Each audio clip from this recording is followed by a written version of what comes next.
Desvela algunos conocimientos geográficos que son desconocidos para los eruditos y que pueden parecer fabulosos, tales como la existencia de un gran yermo helado, muy lejos, al sur. Pues ¿cómo es posible que haya hielo al sur del mundo? Sin embargo, todo lo que dice es cierto y se puede confirmar por medio de pesquisas diligentes.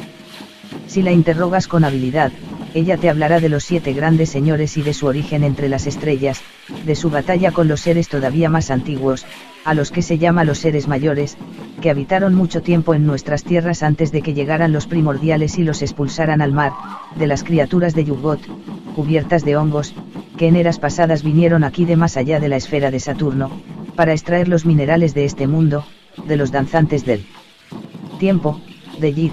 que se revisten de cuerpos a voluntad cuando se aventuran a visitar eones lejanos, de los sirvientes de Dagón, semejantes a ranas, de los temidos Sogots, las más poderosas entre todas las criaturas que viven bajo la superficie de la tierra, según se cuenta. Cuando te dispongas a dejar de servirla, procura disimular tus intenciones, pues es seguro que intentará matarte. Junto al lugar donde duerme hay una pirámide de cráneos humanos, despojados de todo resto de carne, que son los de los que han estado a su servicio en el pasado. Que sirvan de advertencia al prudente que busca la sabiduría. Esta única piedra inmensa es de una clase tan poco común que la mayoría de los que la vieran serían incapaces de identificarla, pero solo puede ser esa piedra verde que tanto se aprecia en Cathay por sus propiedades salutíferas. Sobre su superficie están tallados con líneas profundas unos triángulos que se cortan en ángulos irregulares, de tal manera que contemplarlos produce dolor de cabeza, y en el centro de los triángulos que se cortan hay un círculo en el que está inscrito el signo de 5 ramas que se asocia a la raza mayor que gobernó la Tierra antes de la llegada de los primordiales. Alrededor del estrado sobresalen unas clavijas de metal del grosor de un puño, sin ninguna señal, que se pueden introducir en la piedra con una leve presión. Las clavijas están hechas de un metal que no conocerían nuestros alquimistas, pero que ha resistido el paso de los siglos sin deslustrarse ni oxidarse, con una nobleza semejante a la del oro puro. Solo se puede bajar una clavija cada vez, y queda bajada durante un plazo determinado de varias horas, tras las cuales vuelve a su altura anterior. Hay 7 clavijas, una por cada una de las pinturas de la pared. Sentándose con las piernas cruzadas y presionando cualquiera de las clavijas se apagan algunas de las joyas relucientes de la cúpula, de tal modo que solo queda iluminada la pintura que está al lado opuesto de la clavija. Al cabo de cierto tiempo, la escena pintada cobra vida y empieza a moverse. El alma sale del cuerpo y vuela a través de vastos espacios hasta llegar a la tierra de la pintura, de tal modo que la escena se convierte en el mundo. Sin embargo, el alma no queda sin cuerpo, sino que se instala dentro de algún habitante de ese mundo, y ve por los ojos de la criatura y oye por sus oídos. Con un esfuerzo de la voluntad, es posible controlar a algunos de los seres en los que entra el alma, aunque otros de mayor orden evolutivo advierten el intento y se resisten a él con violencia. La experiencia del viaje del alma es distinta de cualquier sensación de movimiento físico, pues produce una sensación de caída sin fin por un abismo de colores, formas y sonidos que solo se puede conocer en los sueños, y produce un terror que solo son capaces de soportar las mentes que están preparadas para sus rigores. Es recomendable ayunar un día entero antes de intentar entrar por cualquiera de los pórticos. La confusión y el mareo pueden producir la pérdida de control de los procesos del cuerpo mientras éste espera en el estrado el regreso del alma. Aunque la mente se encuentra en otra parte durante sus vuelos, el cuerpo reacciona como por simpatía, de modo que lo que se hace a la mente puede manifestarse en la carne, y de aquí se desprende un peligro, pues la muerte del anfitrión en el que se precipita el alma tras pasar por el pórtico provocará sin falta la muerte del cuerpo sin alma de cualquiera que no sea un brujo muy poderoso, pues la conexión entre el cuerpo y el alma, con todo lo tenue que parece, no se puede romper sin sufrir graves consecuencias. Cuando se usa la cámara iluminada por las estrellas para practicar el vuelo del alma, se atrae a las sombras de aquellos que, en vida, caminaron a 4 patas por los pasillos del pasado. Se agolpan alrededor del estrado como polillas que acuden a la luz de un candil, rodeándolo sin cesar y mirando con ojos llenos de odio, como si contemplaran una profanación. Mueven las mandíbulas en silencio mientras profieren rugidos de furia. Será conveniente hacer una descripción detallada de los 7 destinos a los que se accede desde la cámara abovedada, y de sus habitantes y costumbres, para instruir a los futuros visitantes de la ciudad que está bajo Irem. En las tierras lejanas que están al oriente, más allá de altas montañas que se levantan tanto hacia los cielos que, según se cuenta, en sus cumbres falta el aire mismo, se extienden unos altos pastizales rodeados de despeñaderos impracticables, salvo por algunas escaleras estrechas talladas en la roca. Es una región extraña, llena de misterios de los que quizás sea mejor no hablar salvo con palabras veladas. La tierra se llama Len, en la lengua del país. Sus habitantes más numerosos son pastores de unas bestias que parecen cabras de pelo largo. Estos animales les sirven para todas sus necesidades. Su carne es el alimento principal de los nómadas, de su lana densa tejen los paños con que se visten y con los que fabrican sus tiendas redondas. Los nómadas son cortos de estatura pero robustos de cuerpo, tienen los pulmones adaptados a aquel aire poco denso, y presentan la tez amarillenta, con ojos negros y rasgados y pelo negro e hirsuto.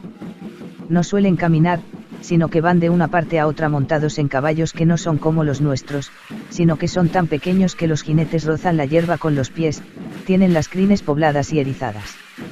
Cerca del centro de la altiplanicie, sobre una pequeña elevación del terreno, se levanta un gran monasterio de piedra negra y tejados de tejas rojas, donde reside una secta de monjes de los que se dice que adoran a dioses incomprensibles y que practican abominaciones tan antinaturales y repugnantes que los habitantes de la altiplanicie prefieren no hablar de ellas y hasta evitan volver los ojos hacia aquel lugar. Los pastores temen a los monjes, que no salen nunca de su monasterio durante las horas del día, y a los que rara vez atisban los demás hombres. Los monjes son los señores de Len, y todas las tribus les pagan un tributo anual, sin embargo, les resultan tan indiferentes las gentes y los asuntos de su reino, que su influencia apenas se deja sentir, salvo muy de tarde en tarde, cuando algún suceso extraordinario los obliga a intervenir para salvaguardar sus propios intereses. Se susurra que no son humanos del todo. Los verdaderos jefes del pueblo de Len son los chamanes, que tienen gran poder en sus campamentos en virtud del terror que inspiran. Se los reconoce por las marcas azules que se hacen en el rostro cuando llegan a la edad adulta, y por un amuleto pequeño de jade verde que llevan al cuello, colgado de una correa. Tiene forma de animal alado, parecido a un perro grande, con el hocico contraído en una mueca de rabia violenta. Esta piedra es símbolo de su poder y señal de su esclavitud al mismo tiempo, pues una vez que se la han puesto ya no pueden volvérsela a quitar y deben tenerla puesta aún después de la muerte, para que los cosechadores de almas no envíen a recolectores en forma de cuervos, de ratas y de otras criaturas carroñeras para que les roben los huesos, esclavizando así su esencia durmiente. Por las cercanías de los campamentos rondan perros semejantes a los que están tallados en esas piedras. Son los únicos habitantes de Len que no comen la carne de los animales de los rebaños, sino solo carne de seres humanos, que hierven en grandes calderos de cobres hasta que está tierna, y después la salan y la dejan secar para que se conserve durante sus viajes de nómadas. El pueblo llano de la altiplanicie está dispuesto a pagar este precio a cambio de la protección que brindan los chamanes contra los perros y contra otras amenazas menos físicas.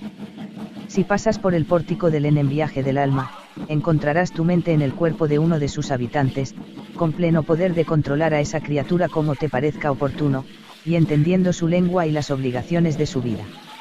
Dentro de este vehículo puedes ir donde quieras y enterarte de todo lo interesante acerca de ese lugar y de su antigua historia, pues Len es una de las regiones más antiguas de nuestro mundo, y no la han afectado los cataclismos que de tarde en tarde cambian la configuración de la tierra y los límites de los mares. Por las mañanas, cuando ha llovido y hay niebla baja sobre los pastizales y el sol apenas asoma sobre las líneas bajas de nubes de color de pizarra que cubren el horizonte, se puede ver la forma de una gran ciudad de grandes torres y viviendas oblongas de piedra, pero es un espejismo, pues por muy claras que sean las líneas de la ciudad, que a veces resulta visible con gran riqueza de detalles, siempre vacila y se desvanece cuando se acerca uno a ella. Los chamanes cuentan que es la ciudad de los seres mayores, que en tiempo se alzó donde está ahora Len, pero que con el paso de los eones se desplazó con los movimientos de la tierra misma hasta algún lugar remoto, muy al sur. Ellos creen que el suelo sobre el que caminamos no está fijo, sino que flota sobre las profundidades del mar, y que los vientos, a lo largo de los siglos, desplazan la tierra por el mar, de manera que nuestro mundo siempre está cambiando de forma, y que lo que era norte pasa al sur, y lo que era oriente pasa al occidente. El pueblo llano de Len venera a los chamanes, pero los chamanes veneran a Yog-Sothoth, el maestro de las puertas, que es uno con todo el tiempo y con todo el espacio y que se manifiesta como confluencia de las esferas de los cielos y brilla con todos los colores a la vez. La ciudad de las alturas, como podríamos llamarla, es el lugar de origen de la raza de los mayores, que es todavía más antigua que la de los primordiales, que viajaron a nuestro mundo mucho antes de la creación del hombre. Aquí levantaron una nueva ciudad que imitaba aquella que les era familiar, y todavía se puede ver la silueta espectral de este segundo hogar suyo entre las nieblas de la altiplanicie de Len. Con todo lo monumental que parece a los ojos humanos, no es más que un pálido reflejo del original, que reluce bajo el calor de 3 soles en su mundo lejano. No se sabe si es posible llegar a este lugar con el cuerpo, aunque algunos han dicho que es posible viajar hasta allí sin recurrir al vuelo del alma, por medio de ciertos ángulos que abren canales a través de la sustancia misma del espacio y preparando cuidadosamente la carne a base de brebajes de hierbas. Si bien la ciudad de las alturas no tiene nombre propio reconocido por nuestra raza, bien podría llamarse la ciudad de los colores, tan resplandeciente es la luz de este mundo. El mayor de sus soles es rojo, el mediano, amarillo, y el menor, que es poco mayor que Venus cuando está más cerca de nosotros, es de un blanco azulado radiante que no se puede mirar fijamente sin que se deslumbren los ojos de los habitantes. Estos 3 colores se combinan sin mezclarse, de tal modo que en un momento dado el cielo es de color rosa, a poco es verde, después toma un matiz verde delicado, y así sucesivamente, cambiando con rapidez de un tono a otro y haciendo que todo lo que se ve en la ciudad, bajo su luz, baile y centellee con reflejos como de joyas finamente labradas. Las torres luminosas son tan altas que la mente no es capaz de concebirlo, pues sus cúspides están entre las nubes. Sin embargo, no parecen tan altas desde lejos, pues no son unos minaretes estrechos como los que solemos construir nosotros cuando queremos que un edificio se alce hacia los cielos, sino que son muy gruesos, con ángulos cuadrados. Las piedras están tan bien encajadas, que estas altas montañas artificiales parecen talladas de una sola pieza. Sus formas atrevidas desafían a la tierra, entre las bases de sus edificios, ni por la densa jungla que se extiende más allá de los límites de esta vasta ciudad. Puede que sea por esto por lo que ha adquirido el nombre de ciudad de las alturas entre los que residen en las profundidades de nuestro mundo y entre los pocos hombres que tienen tratos con ellos. En sus muchas galerías hay pinturas en las que se muestra su venida a nuestro mundo cuando tanto la superficie seca de este como sus mares estaban desprovistos de vida, de manera que en la tierra no crecía una sola hoja de hierba, y en los mares no nadaba un solo pez. Ellos se encuentran igualmente cómodos en el agua y en el aire, y su primera residencia en nuestro mundo fue bajo las olas, como lugar menos penoso para su carne que bajo los fuertes rayos de nuestro sol, que en aquella edad antigua eran más calientes y quemaban más. Esa misma dureza del sol era precisamente lo que impedía que se desarrollara la vida sobre las peñas. No es que nuestro sol sea más fuerte que los 3 soles de sus cielos, pero, por lo que dicen ellos en sus conversaciones al contemplar imágenes de nuestro mundo, lo que sucedía era que en las regiones más altas del aire faltaba una barrera que amortigua la fuerza de los rayos. Los mayores crearon muchas clases de seres vivos para que los mares fueran más agradables.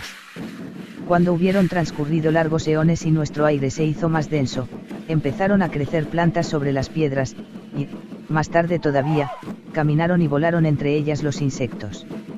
Los mayores salieron de entre las olas y construyeron su nueva ciudad allí donde se encuentra ahora Len, más allá de las montañas de Oriente. Vivieron sin molestias durante un periodo de tiempo muy superior al que ha existido nuestra raza, dedicados a sus estudios y a sus creaciones, pues son unas criaturas curiosas que aspiran a conocer todos los misterios de los mundos que han abierto. Entonces llegaron los ejércitos de Cthulhu, que los hicieron retirarse de nuevo a los mares y destruyeron su ciudad. Después de que transcurriera un lapso de tiempo que no podrían medir nuestros matemáticos, pues no hay palabra que designe un número tan elevado de años, los mayores volvieron a surgir de las profundidades y construyeron una ciudad nueva sobre las ruinas de la otra, en la tierra que está en el extremo sur de nuestro mundo. Es preciso escribir aquí una blasfemia que, si se dijera en voz alta, suscitaría indignación y acarrearía la muerte, tanto en las tierras del profeta como en las de la cruz. Se susurra que los mayores, que dominaban el arte de elaborar toda clase de cosas, tanto vivas como inertes, son los creadores de la humanidad. Elaboraron muchas formas de vida para llenar las tierras desiertas de nuestro mundo, y nosotros no fuimos más que una entre muchas. Nuestros eruditos no saben por qué nos crearon, ni tampoco se ha oído decirlo a los mayores, pero hay que tener en cuenta que cuando hablan de la humanidad en sus conversaciones siempre es con una especie de risa aguda, como si el mero hecho de citar nuestro nombre los divirtiera.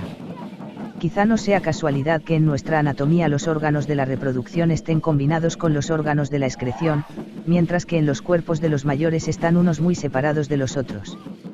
La ciudad de Rlie ocupa una sucesión de anchas terrazas en las laderas de una montaña sumergida bajo un gran océano que está muy al sur de Cathay. Como estas aguas son desconocidas para los navíos mercantes de todas las naciones, no es posible situar con precisión la montaña en ninguna carta de navegación. Rlie est, construida de roca, y es de dimensiones enormes, aunque no se alzaba hacia los aires como la ciudad de la raza mayor que habitó nuestro mundo antes de la llegada de los primordiales, sino que se ceñía a la tierra. Sus viviendas parecen por su forma grandes bloques amontonados como los juguetes de un niño. Las piedras verdes con que están construidas son de un tamaño tan inmenso que ni siquiera los egipcios habrían sido capaces de moverlas, no obstante, están encajadas tan perfectamente que no es posible introducir entre ellas la hoja de una daga. Sobre la cumbre de la montaña se levanta una piedra de bordes tallados a escuadra, un obelisco tan grande que la mayor de las pirámides del Nilo parecería minúscula a su lado. Tampoco es una columna estrecha, sino que es un bloque grueso con 4 caras verticales cuyas superficies están cubiertas de símbolos tallados, según la escritura pictórica de los primordiales. Se cuenta que, bajo el obelisco, en una caverna labrada en la roca de la montaña, reposa en su tumba el propio Cthulhu. No hay palabra en ninguna lengua humana que sirva para describir su estado, pero en la lengua de los primordiales se dice que está ftagn, que se puede traducir por, meditando, durmiendo, o, soñando. Su cuerpo no está compuesto de huesos, músculos y tendones, como los comunes, sino que es de una sustancia gelatinosa, semejante a la médula de los huesos, que se regenera cuando sufre violencia, y de este modo no le afecta el paso del tiempo. Se murmura que en las nieblas del pasado, cuando los hombres eran todavía como bestias e iban desnudos, el dios presagió la venida de un tiempo en que las estrellas conspirarían con sus rayos para destruirlo a él y a los otros señores de los primordiales que habían viajado por el espacio hasta nuestro mundo. Con su sabiduría trazó un modo de protegerse de los rayos nocivos de las estrellas, pero para ello debía alcanzar un estado de letargo parecido a un sueño profundo, pero con la diferencia de que en su cuerpo gigantesco no quedaba vida, solo una inteligencia insaciable que trazaba planes, esperaba y soñaba con el momento en que las estrellas cambiarían de posición en sus giros y volvieran a ser saludables para su raza. Dirigió el progreso de la humanidad sin más instrumento que la fuerza de su mente, y seleccionó grupos de hombres y de mujeres para que fueran sus hijos adoptivos. Él era su Tornasuk, palabra de la lengua de los primordiales que significa que era su señor al que habían rendido pleito homenaje. Con el paso de los siglos olvidaron el culto al dios poderoso que hacía temblar las montañas, sin embargo, siguen siendo criados suyos. Así cuentan la leyenda de Cthulhu los que moran en cuevas en el espacio vacío. Pero el destino del dios no está decidido, pues ellos creen que la ciudad de Rlie se eleva a veces sobre las aguas del mar, pues lo que se ha hundido puede volver a subir. Toda su superficie está cubierta de marcas extrañas que hacen daño a la mente, de manera que es imposible recordar sus formas para copiarlas después de haber regresado por el pórtico del alma. La puerta está cerrada herméticamente, y es probable que siga cerrada hasta el final de los tiempos, pues ya no hay ningún ser inteligente que pueda atender a la llamada de Cthulhu para acudir a abrirla a través de la barrera interminable del Martes.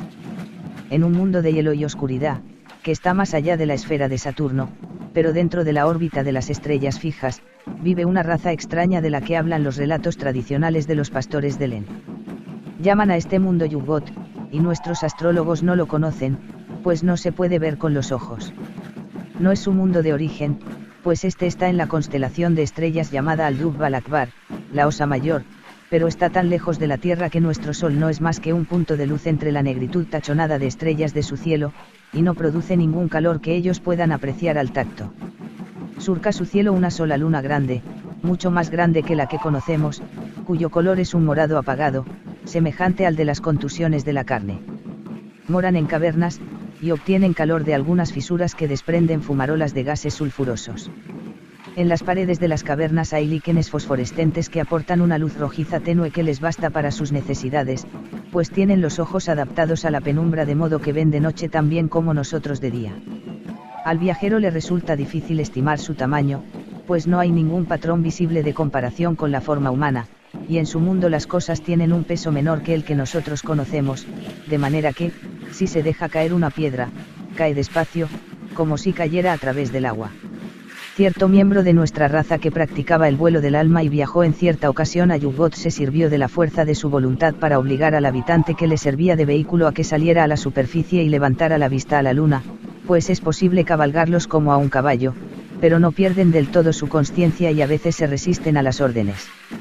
Se produjo una gran lucha de voluntades hasta que el monstruo se avino a alzar los ojos, y la visión de la luna lo llenó de tal terror y náuseas que se debilitó y cayó de bruces al suelo. Cuando recobró las fuerzas, sacó una daga e, introduciéndola con habilidad entre las placas de su coraza, por encima del corazón, se mató antes de que el viajero pudiera impedírselo.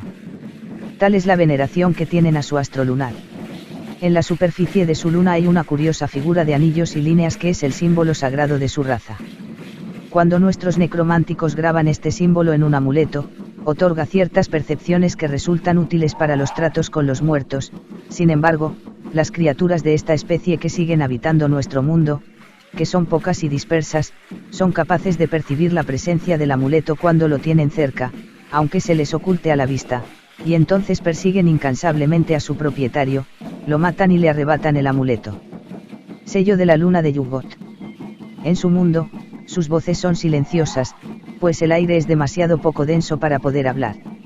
Se comunican por medio de luces de colores que se les encienden y apagan en la cabeza y que cambian constantemente de color, pasando por todos los tonos del arco iris y con la velocidad del rayo. Los chamanes de Len afirman que hablan con gran elocuencia en la lengua de su país cuando están en nuestro mundo. Se rumorea en lugares oscuros que hay un número reducido de miembros de la raza de Yuggoth que siguen habitando en las montañas del este, donde viven en cavernas profundas y cultivan sus hongos, como en su patria. Son espías que se han quedado en esta esfera para informar de sus novedades al jefe de su raza.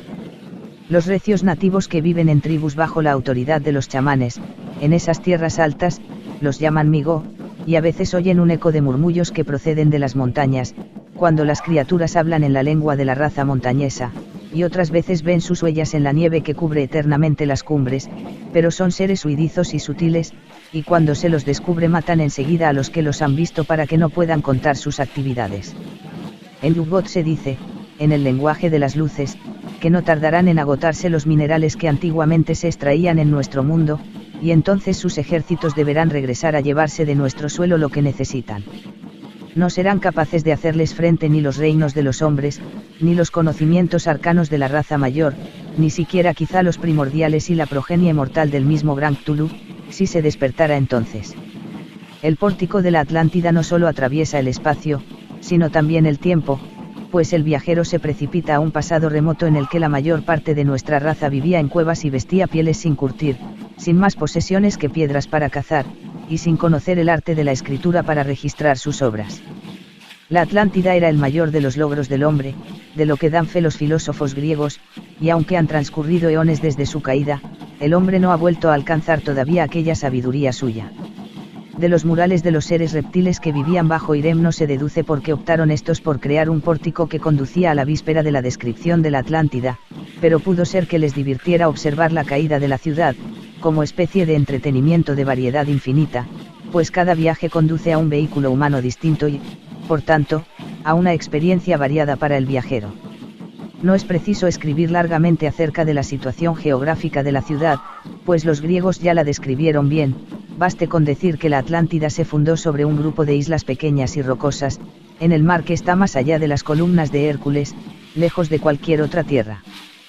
Trazó una obra de magia poderosa que lo mantendría a salvo dentro de la casa que se había construido en la montaña que dominaba su ciudad insular de Lie. Se acostó dentro de una tumba protegida por grandes sellos, en un letargo como de muerte, pero soñaba, y sus sueños siguieron gobernando el mundo, pues sus pensamientos se imponían sobre la voluntad de todas las criaturas inferiores. ¿Cómo pudo haber previsto el cataclismo de la tierra inferior que sumió bajo las aguas a Lie? Las aguas de las profundidades eran la única barrera que no era capaz de atravesar su mente poderosa, y precisamente por aquel motivo se habían refugiado los mayores bajo las olas muchos siglos atrás, para huir de su tiranía. La misma barrera que había protegido a los mayores mientras Cthulhu daba rienda suelta a su furia en la superficie, ha protegido a la humanidad de su cólera durante toda la historia de nuestra raza, pues Cthulhu no ha dejado nunca de emitir sus mandatos con su mente poderosa durante todo el transcurso de su estancia bajo la superficie. Las estrellas no son venenosas eternamente.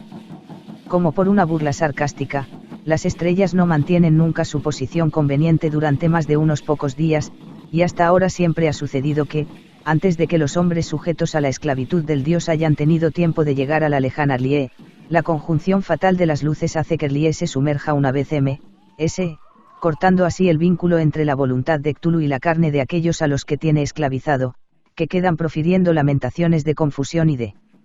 impotencia sobre el seno del mar vacío. La forma del dios está trazada en los muros de las ciudades perdidas y en los dibujos de algunos locos que lo han atisbado en sueños. Es tan alto como una gran montaña, y camina sobre pies con garras parecidas a las de un halcón, de tal modo que destroza hasta las piedras mismas de la tierra a cada paso. Le salen de la espalda unas grandes alas que, sin embargo, no tienen plumas, sino que están hechas de piel, como las alas de un murciélago, pero él sabe ocultar bien sus propósitos y nadie conoce sus intenciones para con sus parientes. Cuando todos huyeron del veneno de las estrellas, él se quedó en su casa de R'lyeh, soñando a solas con sus propósitos profundos. Solo el océano es capaz de contenerlo, pues las estrellas no le pueden encadenar la mente. Por ser Cthulhu el más grande de los guerreros, los magos que descienden de la estirpe real de Babilonia lo asocian con la esfera de Marte, dios de la guerra, y nadie está más versado en la ciencia de los cielos que los sacerdotes del Tigris. Así como Marte conquista a todos los que se oponen a su voluntad, lo mismo hace el dios soñador, así como el fuego, elemento querido de Marte, aborrece el agua, también aborrece Cthulhu el peso del océano que tiene sobre la cabeza y que le frustra sus propósitos. Lejos de los oídos de los hombres comunes, no es sin motivo. Azathoth está sentado en su trono de ébano, el centro hirviente y ardiente de todo, en sus salones de oscuridad que no ha visto ningún hombre que pudiera contarlo. Es ciego y no tiene juicio, pero toca sin cesar su flauta de cañas, y las notas resonantes que ascienden y descienden en pautas medidas son el fundamento de todos los mundos. Estas notas son algo más que música, son números. Azathoth calcula constantemente en sonido la estructura del espacio y del tiempo. Si su flauta enmudeciera de pronto, todas las esferas chocarían entre sí, y las miríadas de mundos quedarían deshechas, tal como estaban antes de la creación. Hay un misterio que pocos conocen, que su flauta está quebrada y no puede emitir sonidos puros. Los sabios explican que cuando tocó la primera gran nota que dio comienzo a la efusión de los mundos, la fuerza del sonido fue tan grande que ningún instrumento habría sido capaz de resistirla, ni siquiera la flauta que lo produjo, pero este razonamiento es infantil, y la verdad es otra, pues la fisura de la flauta es un modo de expresar la imperfección inherente en todas las cosas creadas. Todo lo que ha sido hecho es imperfecto, pues la perfección no puede tener forma ni textura en la mente, el propio Azathoth es imperfecto, ya que es ciego y farfulla mientras toca la flauta. Pero ¿cómo puede ser imperfecto el creador que no fue creado? Piensa en este acertijo y adquiere sabiduría. Solo es perfecto el aliento que porta el sonido constantemente cada vez más lejos, en círculos crecientes, pues el sonido no es más que una pauta que se imprime en el aliento, pero el aliento lo impregna todo, de lo contrario, ¿cómo podría transportarse el sonido hasta las regiones más remotas del espacio? No es aliento como el que conocemos, sino la esencia sutil del aliento, que no se ve ni se siente y que nunca se podrá conocer. La flauta de Azathoth hace y deshace el mundo en combinaciones incesantes que son como bailarines que giran sobre la alfombra tejida del tiempo. No puede haber creación sin destrucción, ni destrucción sin creación, deshacer una cosa es hacer otra, y cada vez que se hace una cosa, se destruye alguna otra. El dios idiota, en su trono negro, no elige lo que cobrará ser ni lo que debe perecer, sino que se limita a mantener un equilibrio y un orden constante en el número y en el timbre de sus notas.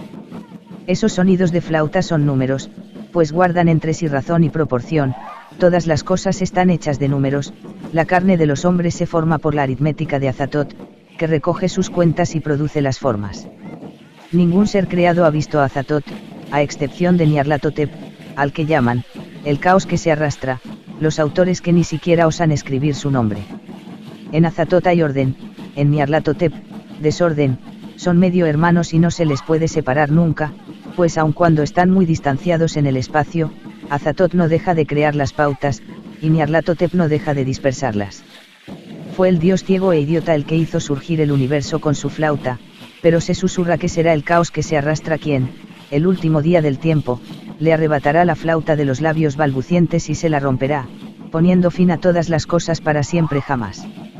Nyarlathotep mira a su medio hermano con desprecio, aunque sabe muy bien que él mismo depende del sonido de la flauta tanto como todas las demás cosas, esto le produce rabia, por lo que espera con impaciencia ese último día. Nada se ha escrito acerca del rostro de Azatoth, salvo quizá alguna mentira, pues ninguna criatura viva puede mirarlo y soportar su calor terrible y su resplandor negro que es como los rayos invisibles que reverberan del hierro caliente, que atacan la piel y la hacen escocer, o la asan y la queman cuando está demasiado próxima. Solo Nyarlathotep, que no tiene cara propia, ha mirado el semblante del dios idiota, y hasta a él mismo lo deslumbran sus fuegos y debe apartar la vista al cabo de un instante, y tiene que ver con la caída del dragón al pozo sin fondo acerca de lo cual no se puede indicar nada más. Mucho tiempo después de que la raza no humana que lo adoraba en cavernas profundas se sumiera en una barbarie brutal, unos hombres que se aventuraron en las criptas de Zin descubrieron las estatuas negras de Tzathoggua abandonadas en sus templos, y las subieron hasta que llegaron a la superficie de la tierra, donde el culto del dios Apo se impuso con fuerza en las tierras negras. La sangre densa de los sacrificios, que se vierte ante la mirada maligna de su estatua, se utiliza para crear una especie de icor viviente, animado por el dios y sujeto a su voluntad. Es imprudente aventurarse a entrar en un templo de Tzathoggua, pues este centinela viscoso no duerme nunca. Los chamanes de la raza negra de Kem, como llaman ellos al país en su propia lengua, tienen el poder de controlar los cuerpos de los muertos, pero no del mismo modo que los sacerdotes de Nyarlathotep en Tebas, pues los sacerdotes de la Esfinge resucitan a una vida natural las momias de los que llevan muertos mucho tiempo, de manera que sus almas regresan a su carne y son en todos los sentidos tal como eran antes de la muerte, pero los chamanes de más arriba de la segunda catarata solo son capaces de hacer levantar los cadáveres de los que acaban de morir, y de animar sus cuerpos de una manera antinatural, invocando espíritus demoníacos a los que el poder de Tzathoggua hace residir en esas casas de carne que se pudre. Los cuerpos siguen corrompiéndose después de que se les ha dado apariencia de vida, por lo que solo es posible servirse de ellos durante un plazo limitado, y acaban por caer hechos una masa podrida, aunque todavía se mueven y tienen conciencia, pues el espíritu que habita el cadáver no se marcha hasta que el cuerpo es incapaz de moverse. Los demonios a los que se invoca para que ocupen la carne muerta dan mucha fuerza a sus vehículos y obedecen a los chamanes que los convocan, pues solo los chamanes tienen los conocimientos que permiten destruir esos espíritus infernales, aunque otros magos también son capaces de convocarlos o de expulsarlos. Los chamanes se sirven de estos muertos andantes para cumplir sus fines entre su gente, y es seguro que el hombre que injuria a un chamán, o que se niega a pagar las ofrendas que se requieren, recibirá por la noche la visita de uno de estos envoltorios poseídos y será asesinado. Esta práctica común ha suscitado mucho odio contra los chamanes por parte del pueblo llano, pero el terror les impide hacer lo necesario para librar al país de estos ultrajes. Cada aldea de las que hay a lo largo del río tiene su propio jefe y su propio chamán con su aprendiz, pero el chamán manda sobre el jefe, que no puede hacer cumplir las leyes sin su auxilio. La cristiandad no tiene asiento en esta tierra, ni tampoco es conocida la fe del Islam entre esta raza salvaje. Hay algunos, pocos y dispersos, que siguen la ley de Moisés, pues la fe de los hebreos se ha difundido desde la tierra de Etiopía, que está hacia el este, donde ha persistido durante siglos. El modo en que llegó a establecerse la ley de Moisés tan al sur de Jerusalén es un misterio, pero muchos afirman que la reina de Saba, al volver de su visita a Salomón, se llevó consigo su fe e instituyó su práctica. Se ven amuletos hebreos colgados del cuello de la gente común, aunque los que los llevan no entienden lo que significan las letras. El más frecuente es el nombre de Dios escrito con 4 letras, el nombre que los griegos llaman tetragramatón, lo que significa simplemente, las 4 letras.